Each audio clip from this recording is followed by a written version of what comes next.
Hey everybody, welcome to week 2 of the Reacting to the Past, Frederick Douglass and Race in 1845. We are in the Astor House Hotel meeting this week, which is exciting. You are all going to write and give short speeches. And respond to one another's speeches. So I am going to go through that assignment here for you. This information is also posted under Content Week 8 Course Den. You will want to complete this by March 7th. Okay, so step 1, you're going to write a speech. Hopefully you have in some form, either through audio or reading physically or YouTube video, etc. You have consumed Frederick Douglass's narrative and you have thought about your character, whoever you are playing. And so this first step is to respond to that narrative in character. You're going to write a speech that explains, number 1, your character's reaction to Douglass's book. Number 2, what you agreed with, you meaning the character. And number 3, what you disagreed with. I'm going to actually make sure I write what your character agreed with and what your character disagreed with. Now that's even more clear. The speech should be about 3 minutes in length, but you can go a little over or under if needed. People speak differently. That's about 400 words, could be a little less, depending on how quickly or slowly you speak. You can use I statements, you can use informal language to some extent, but you shouldn't use, new slang from 2021.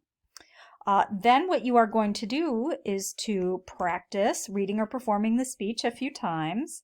It's okay to have fun with it. And there is a rubric at the bottom of this page that will help you with your speech delivery as you practice it. So read through that as well to help you. You will then record your speech. There are no high standards for the quality of recording. That's not fair to you. So you can record it using your phone, using a webcam, whatever technology is available to you. If it's fancy, good for you. You can post it to YouTube or any other widely available site. As long as I can click on a link and watch it, I'm not fussy about where it is. If you really like doing fun film editing, hey, BIS film, folks, that's totally fine. I'm excited if that's something that excites you. But if you make a simple video that looks like my little weekly updates, which are very low tech, that is fine as well. So then you'll be all ready for our sort of asynchronous virtual meeting at Astor House.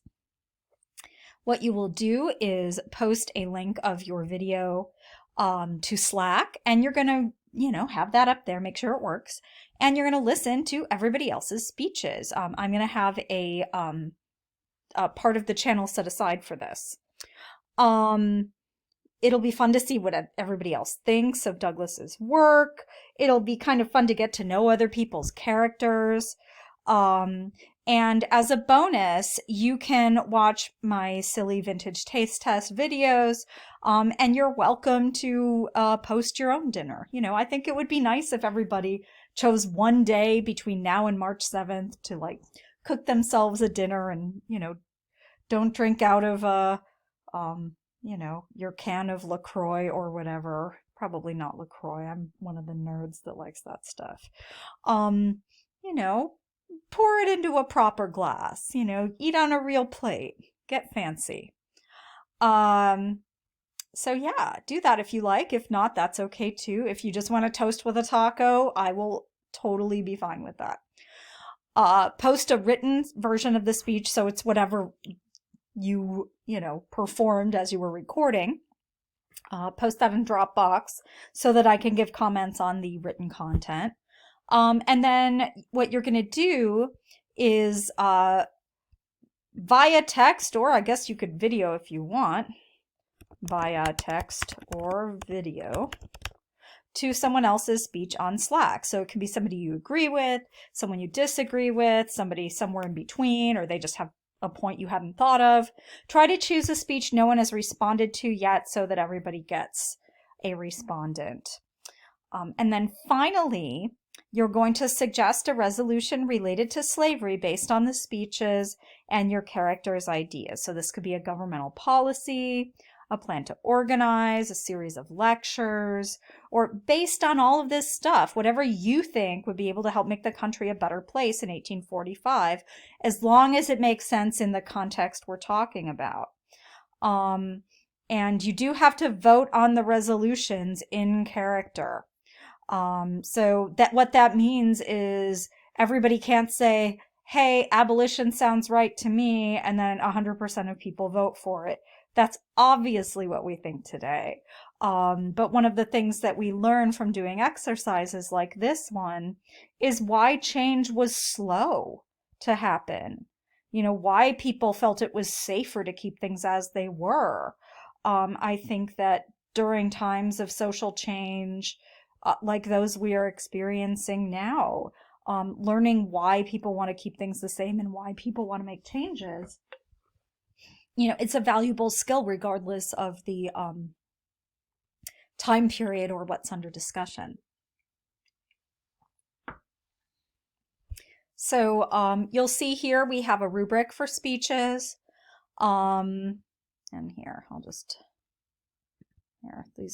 this is the rubric for written speeches. And there's a rubric for speech delivery. So writing it has, you know, some good options, and then the delivery has some good options here. So, you know, best practices here, and some things are worth 3 points, but some are only worth 2 points. So it's not like you're never going to get a 3.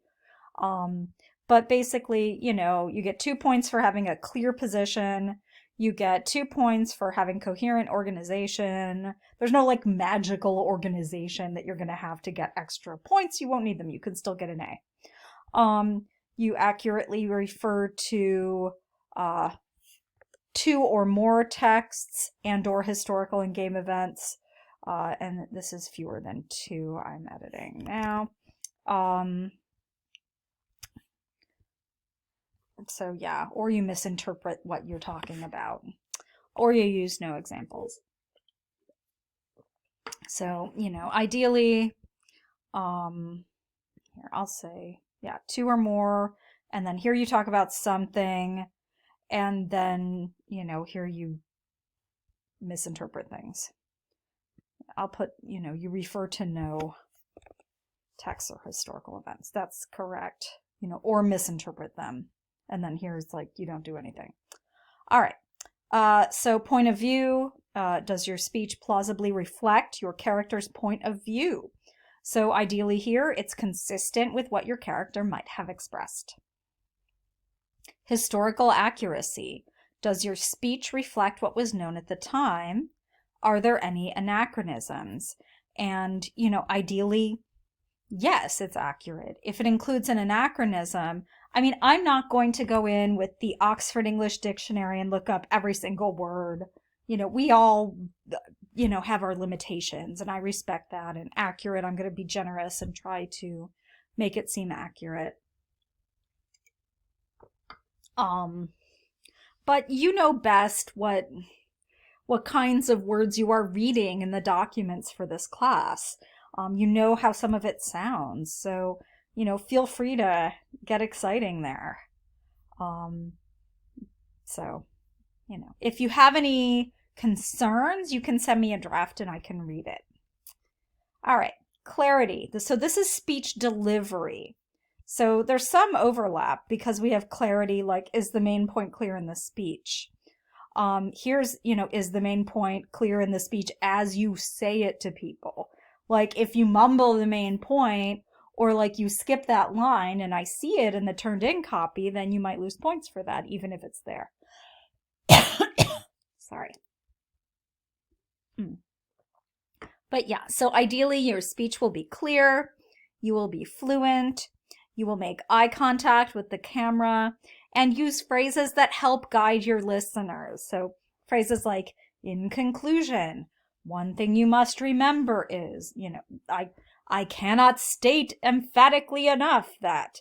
And so sometimes those signal phrases really help keep people paying attention when they're listening to your speech. And then finally, your delivery is not too fast, and your delivery is not too slow.